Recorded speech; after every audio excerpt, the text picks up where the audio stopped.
A moderate magnitude 4.5 earthquake occurred in the Greenland Sea near the coast of Iceland in the early afternoon of Saturday, May 24, 2025 at 3:36 p.m. local time.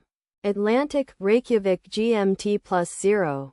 The quake had a very shallow depth of 1.1 kilometers, 0.7 miles, and was reported felt by some people near the epicenter. First to report, EMSC after 4 minutes.